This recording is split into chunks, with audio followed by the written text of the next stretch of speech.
Assalamualaikum warahmatullahi wabarakatuh. Di sini kami dari kelompok 3 izin mempresentasikan EAS Biokimia Pertanian dan Biologi Pertanian.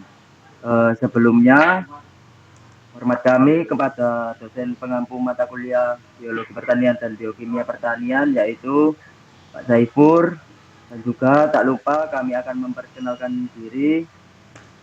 Yang pertama, saya sendiri, saya WK Amung Raga dengan NPM akhir 225. Selanjutnya,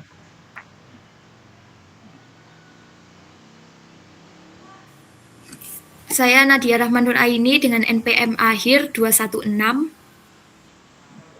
Saya Gadisa Lintang Isma Masuti dengan NPM akhir G20.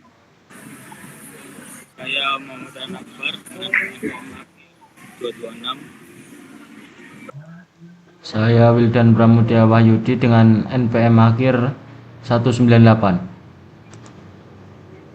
oke.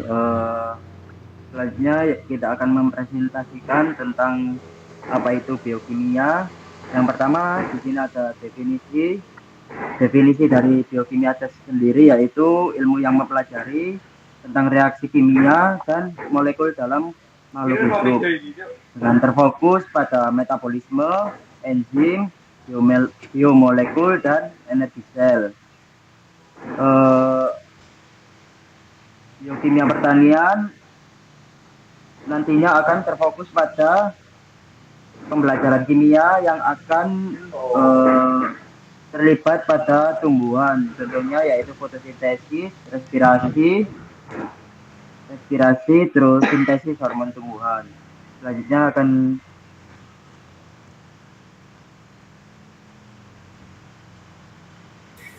Kemudian ada jenis-jenis dari biokimia pertanian. Nah, yang jenis pertama yakni karbohidrat. Karbohidrat sendiri ini berfungsi sebagai sumber energi utama bagi makhluk hidup, contohnya glukosa, pati, dan selulosa. Yang kedua yakni protein. Protein memiliki peran sebagai enzim penyusun struktur sel serta membantu proses transport zat di dalam sel.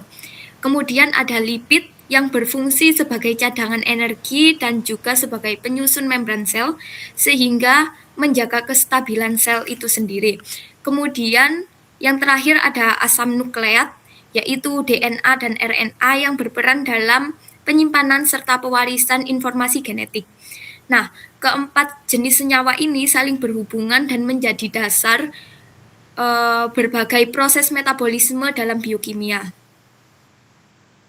Selanjutnya ada sejarah. Pada abad ke-19, biokimia mulai berkembang dengan penemuan enzim dan fermentasi yang membuktikan bahwa reaksi kimia terjadi di dalam makhluk hidup.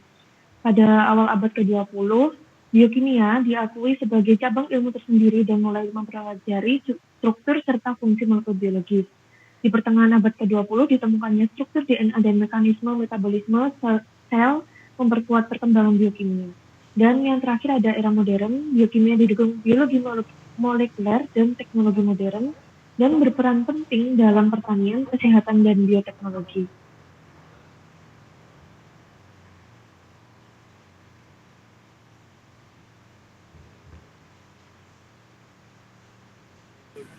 Selanjutnya pada enzim ada katalis biologis yang mempercepat reaksi kimia spesifik terhadap substrat.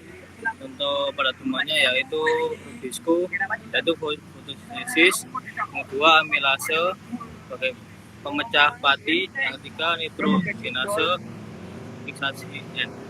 Lalu peran dan relevansi dalam agroteknologi.